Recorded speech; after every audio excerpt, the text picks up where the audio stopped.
तो हेलो बच्चों, कैसे आप सभी लोग? मुझे आशा है कि आप सब अच्छे होंगे और अपनी पढ़ाई बढ़िया से कर रहे होंगे। ठीक है, चलिए आज हम लोग पढ़ेंगे, इस वीडियो में पढ़ेंगे हम लोग इंग्लिश ग्रामर। ठीक है, इंग्लिश ग्रामर सीखने वाले हैं। ठीक है, इंग्लिश ग्रामर। ठीक है, इसमें हम आपको जो है क्या पढ़ाएंगे, टेंस बताने वाले हैं। जैसे टेंस, आपको कौन सा टेंस पिछले लेक्चर में बताए थे? Future tense. अर्थात हम लोग इसमें सीखेंगे कौन सा टेंस? Future tense. ठीक है, इसमें पता है आपको कि फ्यूचर इंडेफिनिट हम क्या कर दिए थे, बता दिए थे। और आपको इसमें सीखने को मिलेगा फ्यूचर कॉन्टिन्यूअस। ठीक है ना, इसमें आपको सिखाया जाएगा फ्यूचर कॉन्टिन्यूअस। ध्यान से देखिए आप, सबसे पहले जो है हम लोग हेडिंग बनाते हैं फ्यूचर कॉन्टिन्यूअस। ठीक है, टेंस, इसको हिंदी में क्या कहते हैं? इसको हिंदी में कहते हैं भविष्य। भविष्य, इसको कहते हैं जारी, इसको कहते हैं काल। ठीक है, देखिए हिंदी इसके क्या निकल के आ रहा है? भविष्य जारी काल। ठीक है ना, इसमें आपको क्या ध्यान रखना है? देखिए पिछला में हम बता दिए थे आपको फ्यूचर इंडेफिनिट का जो 6 प्रकार से स्ट्रक्चर आपको कहे थे बनाने के लिए। ठीक है, आप उसको बना लिए होंगे। अब हम लोग चलिए देखते हैं, अब इसका परिभाषा देखिए ध्यान से, इसका परिभाषा हम लोग समझते हैं। देखिए जो कार्य, ध्यान से समझिएगा, जो कार्य भविष्य काल में, भविष्य काल में जारी हो, क्या हो? जारी हो, या चल रहा हो, या चल रहा हो, तो उसे फ्यूचर कॉन्टिन्यूअस टेंस कहते हैं। ठीक है, ये क्या है? आपका परिभाषा है। तो उसे क्या कहते हैं? फ्यूचर कॉन्टिन्यूअस टेंस कहते हैं। ठीक है ना, चलिए, तथा इस प्रकार, इस प्रकार के हिंदी वाक्यों के अंत में, हिंदी वाक्यों के अंत में, हिंदी वाक्यों के अंत में रहा होगा, रहा होगा, रही होगी, रहे होंगे।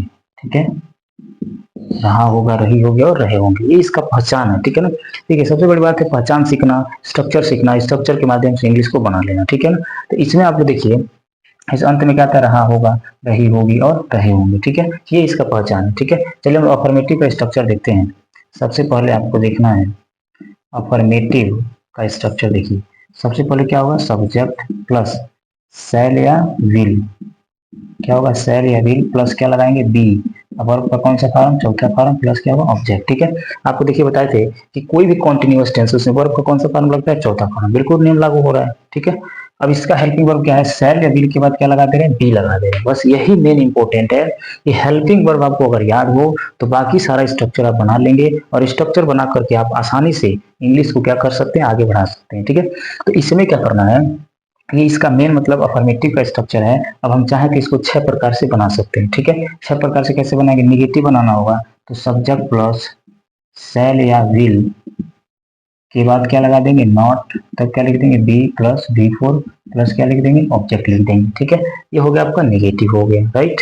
मतलब ये सेंटेंस आपका क्या हो गया? निगेटिव। ध्यान से सुनिए। ठीक है, इंट्रोगेटिव बनाने का तरीका सिखाया गया है। बस शैल या विल को खींच दीजिए तो क्या हो जाएगा? शैल या विल प्लस सब्जेक्ट। अब इसके बाद क्या लगाएंगे? बी। इसके बाद से बी प्लस वर्ब का चौथा फॉर्म प्लस क्या लगा देंगे? Object question. ठीक है, ये आपका बन गया क्या? इंट्रोगेटिव हो गया। अब इसमें इंट्रोगेटिव का यस या नो टाइप डब्ल्यू बनाना हो तो इसके सामने आप क्या कर दीजिए? डब्ल्यू लिख दीजिए। क्या लिख दीजिए? डब्ल्यू, और उसके बाद से छाप दीजिए, इसी को छापना है बस। तो क्या हो जाएगा? शैल या will plus subject plus be plus B four plus object. ठीक है, यही करना है। ठीक है ना, मतलब 4 प्रकार से स्ट्रक्चर हम बना दिए। कितने प्रकार से बना दिए? 4 प्रकार से बना दिए। अब आपको क्या करना है?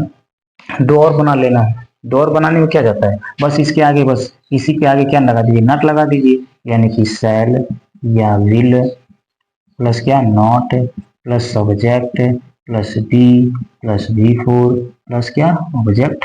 ठीक है, मतलब इसके बाद लिख देंगे ऐसे। नॉट आप यहाँ भी लगा सकते हो सब्जेक्ट के बाद, कोई प्रॉब्लम नहीं है। फिर इसके आगे क्या लिख दिए? डब्ल्यू एच, प्लस इसी को क्या कर दीजिए? छाप दीजिए क्वेश्चन। 6 प्रकार से क्या हो गया? बन गया स्ट्रक्चर। ऐसे बनाने के तरीके को सीखिए। तरीका सीखना बहुत जरूरी है, रटना जरूरी नहीं है।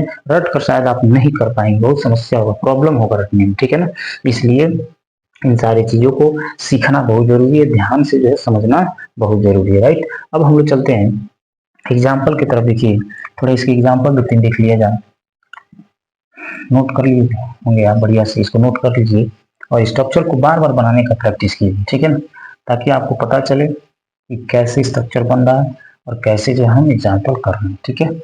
चलिए ध्यान से देखिए, एग्जाम्पल देखिए,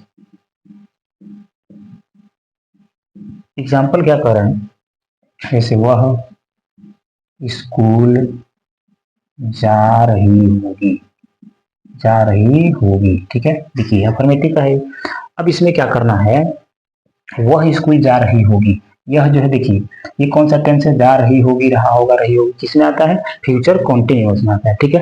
तो इसमें जो है वह स्कूल जा रहे थे, सब्जेक्ट क्या है वह, तो वह का क्या हो जाएगा सी, स्त्री है तो क्या हो जाएगा सी, तो सी और उसके बाद से क्या लगाएंगे इसमें विल, ठीक है। सेल विल कहीं बताइए कि इंडेफिनिट में देख सकते हैं, तो सी विल, उसके बाद से बी, सी विल बी, कहाँ जा रहे हैं गोइंग, तो V4 गो का V4 क्या होता है आईएनजी लगा देंगे उसमें, तो गोइंग टू स्कूल, ठीक है, गोइंग टू स्कूल। देखिए V4 जो होता है वो वर्ब के फर्स्ट फॉर्म में क्या लगा देते हैं, आईएनजी लगा देते हैं, ठीक है। जैसे फर्स्ट फॉर्म क्या हो गया, जैसे गो हो गया, तो गो में क्या लगा दिया हमने आईएनजी, तो क्या बन गया V4 बन गया, गोइंग बन गया, ठीक है। तो ऐसे एग्जाम्पल आप बहुत आसानी से बना सकते हैं, बहुत अच्छा से आप कर सकते हैं ऐसे एग्जाम्पल को, ठीक है ना।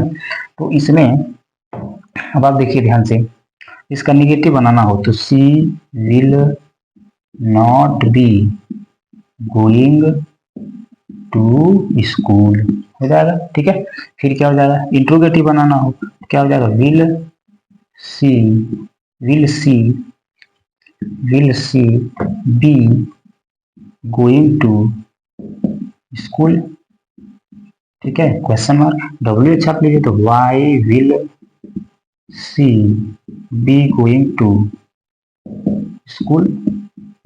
मतलब आप जो है बहुत आसानी से 6 प्रकार इसका बना सकते हैं, ठीक है। अब 2 बनाना हो तो बस इसी के सामने लिख दीजिए, क्या है विल नॉट, उसके बाद से she be going to school, ठीक है। देखिए मैं बार बार बोल रहा हूँ, नॉट आप सब्जेक्ट के बाद भी लगा सकते हैं, कोई प्रॉब्लम नहीं। फिर हो गया why will not she be going to school, ठीक है। मतलब ये हो गया आपका 6 प्रकार से हो गया, ठीक है। तो कितना सेंटेंस आप लिखिए, उस सेंटेंस को 6 प्रकार से बनाइए और प्रैक्टिस बहुत जरूरी है, ठीक है ना। प्रैक्टिस जब तक आप नहीं करेंगे घर पे ना, तब तक नहीं सीख पाओगे, बहुत दिक्कत होती है सीखने में। इसलिए आप सबसे मोस्ट इंपॉर्टेंट चीज क्या है, प्रैक्टिस कीजिए, ठीक है ना। घर पे सेंटेंस 6 प्रकार से कॉपी पे बनाइए, इसको बार बार लिखने की कोशिश कीजिए। इसमें आपको बस मुख्य क्या है, हेल्पिंग वर्ब बस याद कर लेना है। हेल्पिंग वर्ब क्या है, शैल या विल बी, ठीक है ना। यही बस आपको इतना ध्यान रखना है। अगर इतना को बढ़िया से आपने ध्यान दे दिया, बाकी कोई प्रॉब्लम नहीं होगा, ठीक है ना। इसलिए आप जो है मेहनत कीजिए, अच्छा से एफर्ट लगाइए, अपना अच्छा से प्रयास कीजिए और पहले टेंस को सीखिए। टेंस सीखना बहुत जरूरी है। अगर टेंस आपने नहीं सीखा तो फिर ग्रामर का अन्य पोर्शन जो आपका वीक हो जाएगा, कमजोर हो जाएगा, ठीक है।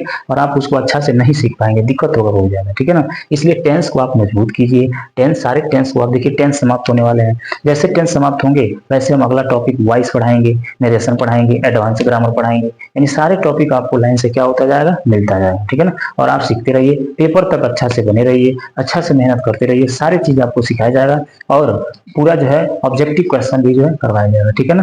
तो थोड़ा अन्य बच्चों के पास भी शेयर कीजिए इसको, ताकि अन्य बच्चे भी जाने और अन्य बच्चे भी सीखें बढ़िया से, ताकि वो भी जो है अच्छा से पेपर तक लाभ उठाएं इसका, ठीक है। बाकी चलिए अब हम लोग सीखेंगे अगले वीडियो में फ्यूचर परफेक्ट टेंस। शायद अगले वीडियो में हम जो है टेंस को क्या कर देंगे, खत्म कर देंगे, ठीक है ना। ये आपका जो है लास्ट पार्ट है आपका टेंस का, ठीक है ना। चलिए मिलते हैं नेक्स्ट वीडियो में, तब तक के लिए थैंक यू।